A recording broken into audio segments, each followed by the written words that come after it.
नमस्कार दोस्तों। आज हम गांधी जी के बारे में 20 प्रश्नों को हल करेंगे। प्रश्न नंबर 1 से शुरू करते हैं। गांधी जी का जन्म कब हुआ था? तो 10 सेकंड का टाइम है आपके पास, सोच लीजिए आप। तो ए इसका सही आंसर होगा। 2 अक्टूबर 1869 को इनका जन्म हुआ था। क्वेश्चन नंबर 2 को हल करते हैं। 1893 में गांधी जी वकालत करने किस देश गए थे? तो यह आपको बताना है किस देश गए थे। तो दक्षिण अफ्रीका गए थे। 20 का सही आंसर होगा। क्वेश्चन नंबर 3 को हल करते हैं। दक्षिणी अफ्रीका से गांधी जी वापस कब लौटे? तो ये आपको बताना है भाई कब लौटे। तो 9 जनवरी 1915 को ये लौटे थे वापस। और 9 जनवरी को ही इनकी याद में प्रवासी भारतीय दिवस मनाया जाता है। प्रवासी भारतीय दिवस ये आप ध्यान रखें। और 10 जनवरी है, 10 जनवरी को विश्व हिंदी दिवस मनाया जाता है। इसके साथ ये भी एक फैक्ट याद रखें, विश्व हिंदी दिवस, विश्व हिंदी दिवस हम मनाते हैं, ये भी आप ध्यान रखें। इसके बाद क्वेश्चन नंबर 4 को हल करते हैं। प्रथम विश्व युद्ध के दौरान गांधी जी को कौन सी उपाधि दी गई, ये आपको बताना है। तो 20 का सही आंसर होगा केसर हिंद। और प्रथम विश्व युद्ध है वो 14 से लेकर 18 तक हुआ था, ये भी आप ध्यान रखें। क्वेश्चन नंबर 5 देखिए। भारत में गांधी जी ने प्रथम बार सत्याग्रह का प्रयोग कहाँ किया? भारत में पूछ रहा है, भारत में कहाँ पर किया?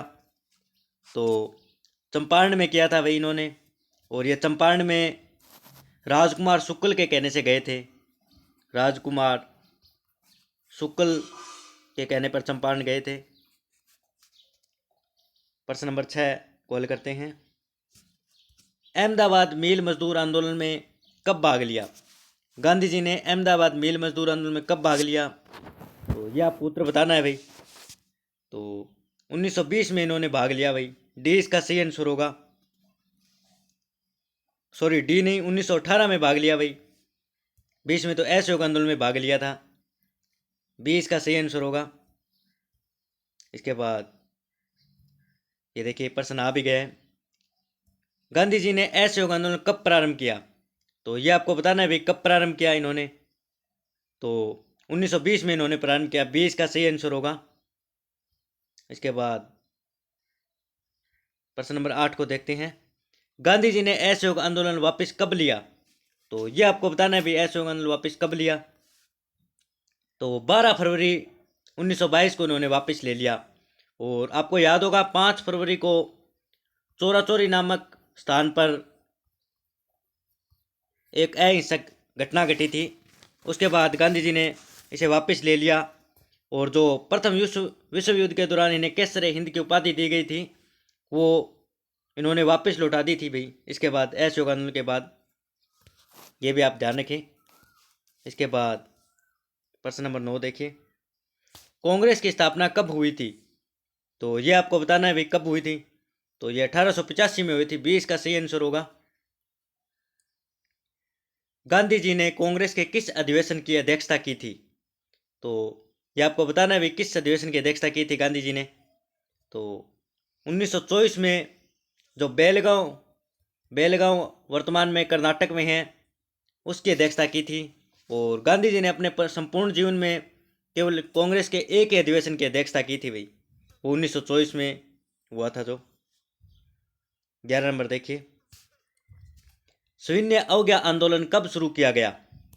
तो ये आपको बताना है भाई कब शुरू किया गया। तो ए इसका सही आंसर होगा भाई 1930।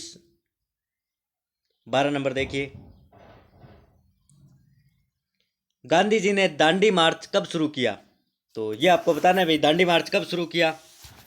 तो 12 मार्च 1930 को इन्होंने शुरू किया था। और 6 अप्रैल को ये साबरमती पहुंचकर इन्होंने नमक कानून तोड़ा था, ये भी आप ध्यान रखें। और 240 मील इन्होंने यात्रा की थी। इसके बाद 13 नंबर देखिए, गांधी इरविन समझौता कब हुआ था, यह आपको बताना है। तो 5 मार्च 1931 को ये समझौता हुआ था। ये दिनांक भी आप साथ में याद रख सकते हैं। और इसी के तहत गांधी जी ने प्रथम गोलमेज सम्मेलन में भाग लिया था, जो 1931 में हुआ था। सॉरी, द्वितीय गोलमेज सम्मेलन में भाग लिया था, जो 31 में हुआ था। इसके बाद क्वेश्चन नंबर 14 देखिए, पुना पैक्ट कब हुआ था। तो पुना पैक्ट के बारे में आपको बताना है कब हुआ था। तो ये 26 सितंबर 1932 को हुआ था। ये इसका सही आंसर होगा। क्वेश्चन नंबर 15 देखिए, कांग्रेस की प्रथम महिला अध्यक्ष कौन थी। तो ये आपको बताना भी कौन थी। तो एनी बेसेंट थी भाई, 20 का सही आंसर होगा। अगर प्रथम भारतीय महिला पूछे तो सरोजनी नायडू थी। क्वेश्चन नंबर 16 को हल करते हैं, गांधी जी को देशद्रोही फकीर किसने कहा। तो ये आपको बताना है भाई, देशद्रोही फकीर किसने कहा। तो चर्चिल ने कहा था भाई, विंस्टन चर्चिल, 20 का सही आंसर होगा। और सुभाष चंद्र बोस ने इन्हें राष्ट्रपिता कहा था, यह भी आप ध्यान रखें साथ में। इसके बाद 17 नंबर, नरेगा का नाम मनरेगा कब किया गया। तो ये आपको बताना है भाई कब किया गया। तो 2 अक्टूबर 2009 को ये किया गया था, इसका नामकरण चेंज। अगर इसकी फुल फॉर्म पूछे तो महात्मा गांधी राष्ट्रीय ग्रामीण रोजगार गारंटी अधिनियम इसकी फुल फॉर्म होती है। क्वेश्चन नंबर 18 देखिए, गांधी जी को भारतीय राजनीति का बच्चा किसने कहा। तो ये आपको बताना है भाई किसने कहा। तो एनी बेसेंट ने कहा था भाई। और सुभाष चंद्र बोस ने तो इन्हें राष्ट्रपिता कहा था। और जमनालाल बजाज को हम गांधी जी के 5वें पुत्र के नाम से भी जानते हैं। और महादेव देसाई इनके निजी सचिव थे भाई, ये भी आप ध्यान रखना। इनके निजी सचिव थे वो महादेव देसाई थे। इसके बाद 19 नंबर देखिए, गांधी जी की मृत्यु कब हुई। तो ये आपको बताना है भाई। तो 30 जनवरी 1948 को इनकी मृत्यु हुई थी, ये इसका सही आंसर होगा।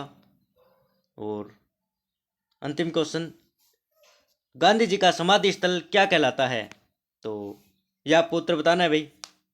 तो राजघाट कहलाता है भाई गांधी जी का समाधि स्थल, और ये नई दिल्ली में है। तो ये थे भाई 20% महात्मा गांधी से संबंधित